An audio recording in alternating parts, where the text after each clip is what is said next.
So spoiler alert, that's daytime. So we made it look like nighttime. We added a sky, added a moon, because all nighttimes have moons, added some light wrap around our rotoscoped foreground. Then we took fast blur, created some depth of field, added Knoll light factor to create some lens flare.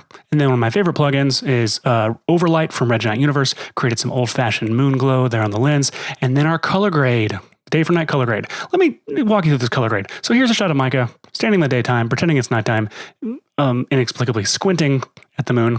So here's a look that I've got put together. It starts with a Cinestyle custom S-curve, which comes with looks, very useful.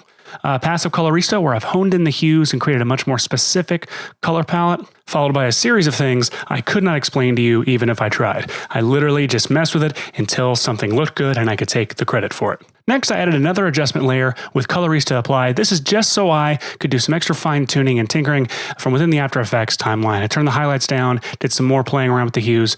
This process was just a personal preference. There are 1,000 ways you can use Magic Bullet, and this is just one of them. And here is our moon damage. Now for the moon damage, Rampant Design Tools has these fantastic ink stock elements.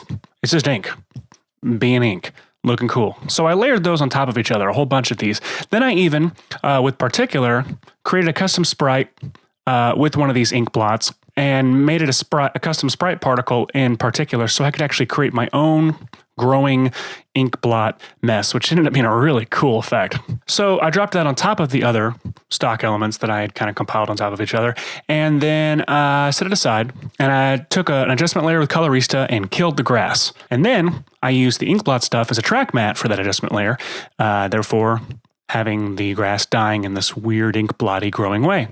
Then Key Correct from Red Giant has a wire rig remover in it that I actually used to create the laser beam, and it worked really well. Then I used some masked solids and some flickering opacity to create some light on the ground, added some smoke elements. Then to create some cool ink blotty turbulence, I created a turbulence reference layer using Rampant's ink stuff, and then RGB displacement from Red Giant Universe to create really cool ink blotty distortion stuff. Then you add the flare, then you add the overlight, then you add the color grade, then you have your shot. So as usual, the next thing that happens is the moon gives you its treasure.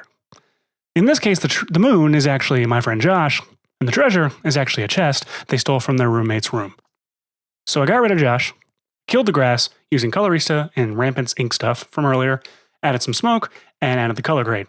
So the next thing I had to do was to add some mysterious light coming from the chest. So I killed the grass, I made a mysterious white mask opening up, and then added Trapcode Shine to that mysterious white mask, added a fractal to it to make it look all smoky. Then I added some actual smoke to make it look even smokier. Then I think the next thing I did was add a flare inside of it, added my grade, and look at that, super mysterious. So then he opens up the chest. Obviously we had to replace this guy again, paint some light onto his face, add some smoke everywhere, add the Trapcode Shine, rotoscope the trunk lid, add overlight, add my color grade, and then we had this shot, which looks ridiculous, but it's not the kind of ridiculous we want. The kind of ridiculous we want has smoke. It also has more smoke. It also has flux capacitor shaped smoke, and whatever kind of smoke this is, and Trapcode Shine. And Micah being crazy. I actually dropped some frames here and looped it so it would look even more ridiculous. Speaking of ridiculous, more Trapcode Shine, Knoll Light Factory. Then when we look at it all together, isn't it beautiful? The only thing better than this would be a supercut of Micah screaming.